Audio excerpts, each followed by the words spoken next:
What is up, everyone? We're back with another YouTube video. Today I'm going to show you how to get better at your handstands, or how to perfect your handstands. First things first, you always want to stretch and warm up your wrists. So the way I like to stretch my wrists is to put my hand out front, pull back on the fingertips towards me. Upside down, same thing. Keeping my elbow locked on the other side. And then on the ground too. So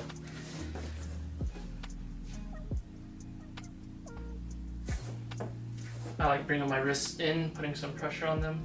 Not a ton of pressure, but just enough. Stretch out my fingers too. Obviously your arms and your core.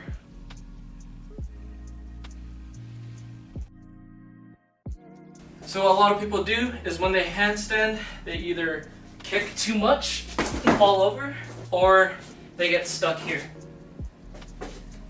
And they're too scared to go all the way up, and when they do, that is when they fall over. To get rid of the fear, I'd practice how to fall first. The first thing we're going to learn is how to forward roll out of a handstand. I'm going to reach down, I'm going to kick up, and I'm going to tuck my chin and bring my knees to my chest and roll forward. I'm going to kick, tuck my chin, shoulders hit the mat, then butt, and I tuck my knees. You can even start from the ground like this by putting your head on the ground, rolling onto your shoulders, bring your knees to your chest, like so. Practice this first, so you properly know how to fall so you don't get injured, and you can keep practicing handstands. Next move is optional, and it's just a cartwheel. I'm going to start sideways. Lead hand touches the mat first, and I'm going to catch myself with my other hand. Legs go up to the sky, and I'm going to land with my back leg first. So it looks like this. Practice slowly how to cartwheel. Get comfortable on your hands.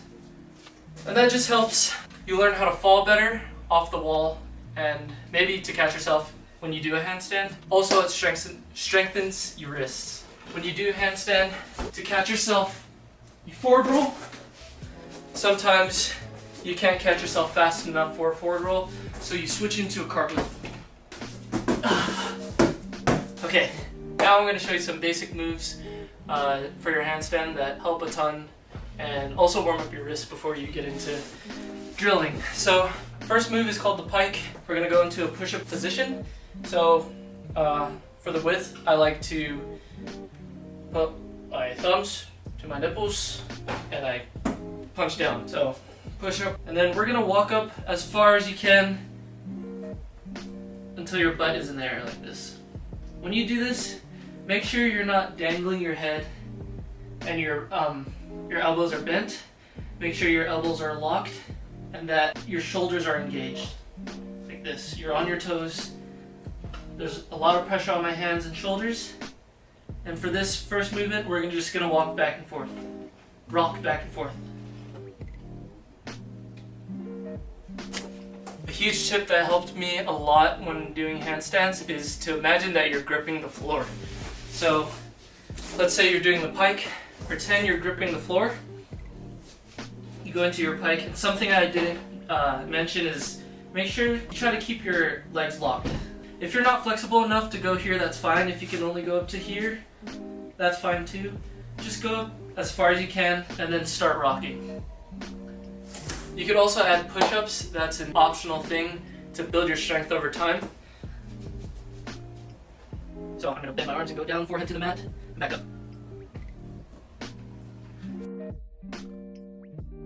It's basically a crow. I'm going to try to get my knees to my elbows, or above my elbows, sorry.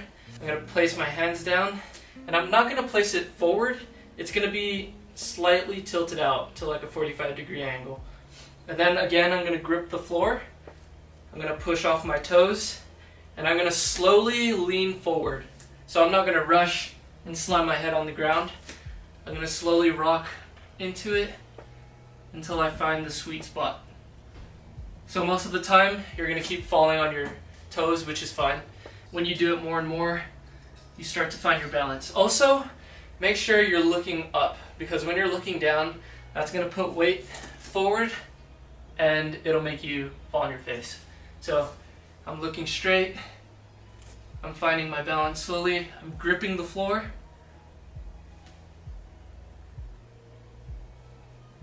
Slowly find my balance there.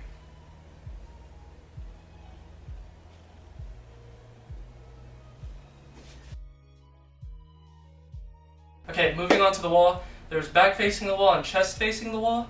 I personally like chest facing the wall, but I'll show both. We're gonna start with chest facing, and we're gonna get in our push-up position. And slowly, I'm gonna grip the floor and walk back with my hands. Or not grip the floor, grip the wall with my feet. And I'm slowly gonna walk up, like this. Until we're about a hand width apart or two. Walk up. Once I hit the wall, I can even use my knees for assistance. And then we're gonna get up to that hand width apart. I'm leaning a lot of my torso on the wall with my hips, and I'm really engaging my shoulders again. I'm not bending my arms, that's gonna be harder. My hands are facing slightly outward, and I'm gripping the floor. Toes facing the ceiling, knees are connected together. So I'm really engaged here. And this is where the cartwheel comes in, or front roll. Now that we got the basics on how to get on the wall, I'm going to show you 3 of my favorite drills that helped me build strength to hold a handstand. First one, same thing. We're going to walk up, chest facing. Sorry, there's a window behind me. And then we're going to walk back down. Maybe up to halfway, and then walk back up. And then walk back down. So we're just going to do that over and over again. You can do as many sets and reps as you want. Second one is my favorite drill for handstands, and it actually helped me hold a still handstand, where I'm not like walking around and stuff. So that drill is going to be called wall taps. We're going to get up to our position here. We're going to keep one leg stiff, not bent like this. We're going to keep it stiff. My other toe or foot is going to slightly tap on the wall like this. Don't kick too hard or you'll fall on your back. Slight taps. You can even try to collect your feet. Fall back. And I'm really pushing on the ground like this. I'm using my fingertips a ton. My arms are locked. And I'm just slightly touching the wall, not overdoing it and kicking it. Those wall taps are my favorite drill. I really recommend it if you want to get better at handstands fast. But yeah, let's move on to the third workout. Okay, this next one is probably the hardest workout out of the 3, and it's called wall slides. Chest facing. And we're gonna stay a bit further this time, so maybe like a foot away. And I'm just gonna bring my knees down like this. Again, it's really important to engage your shoulders. From this position, we're gonna slide down and slide back up. Like this. Notice how I'm arching my back a lot. I'm not rounded because that's gonna make me weaker, and it's way too hard on my shoulders, and it's just harder to do for reps. Again, I walk up to my hands, I'm a foot away, knees are connected together, toes are pointed up, they're not flat like this, pointed up. I arch my back when I go down, my knees go slightly towards my chest, and I kick back up. Now we're moving on to back facing. I like back facing because it helps you control your kick up. So what I mean by that is when you face the wall, again, like stay a hand or 2 away from the wall. And what I mean by kicking up is like this.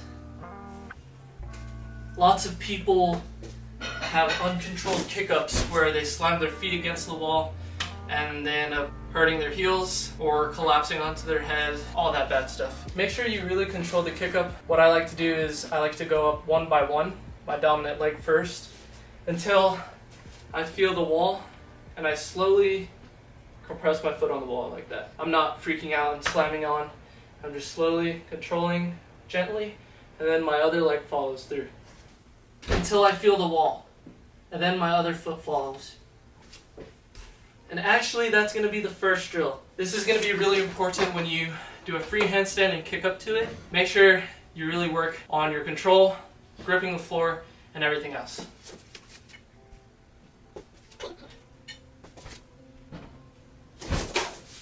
Next drill is similar to the second drill on the chest-facing handstand, and it's going to be, again, foot taps. We're going to go up to the wall, kick up slightly, make sure you don't slam your feet, toes pointed to the ceiling, and I'm going to, again, have a stiff leg. So in this handstand, we're going to have somewhat of an arch because we're back-facing and we're using our feet to balance. So when you handstand, it's not really going to be as dramatic of an arch. This is just for drill purposes. You go up to your hands, toes pointed. I'm going to have one stiff leg. I'm going to pick one stiff leg. And then I'm going to slightly kick out and lean back like this. Using your fingertips is key for overall doing anything on your hands. A bad habit that people do is when they do their foot taps, the leg that's stiff moves down when you kick off. Okay, now moving on to free handstands. I like to start off from the pike and then do my slow kick up like we did on the wall. And at first we're either going to move forward a bunch or we're just going to kick back down, which is both fine. But if you stay consistent with these drills and keep practicing the movements to the free handstand, over time you're going to build that balance and start to hold it longer and longer. Again, start from the pike, kick up slowly, feet together, and hold. It's fine to move forward and try to find your balance and then kick back down. Just make sure you're really gripping the floor and pushing with your fingertips. Okay, one thing I forgot to mention is you can get some wrist wraps just in case your wrists start to hurt, but I'd recommend just resting it over time so you build that strength. You could also use parallettes or dumbbells because when you do a handstand on it, the grip is neutral and it's not bent like this all the time. Parallettes would help a lot. Also, if you want to start moving on to doing like handstand push-ups and planches and stuff. Also, a lot of people ask me, do I flex my core when I do a handstand? The answer is no. I do have my hips stabilized and core engaged, but it's not fully flexed like you're doing a sit-up. What I do is imagine hanging from a bar and you're doing a dead hang and you feel your stomach start to cave in and your ribs start to stick out a bit. That's basically what I'm doing in a handstand. I'm not saying it's right or wrong. Some people flex their core a lot, some people don't. I personally don't. That's basically what I do in a handstand. Tips to keep in mind is to pretend to grip the floor, kick up slowly, and really push off your fingertips. Keep practicing. Being consistent helps with your handstands. You just don't learn it overnight. I'm still practicing my handstands. I'm still trying to get better, but hopefully these tips helped you, and thank you guys for watching.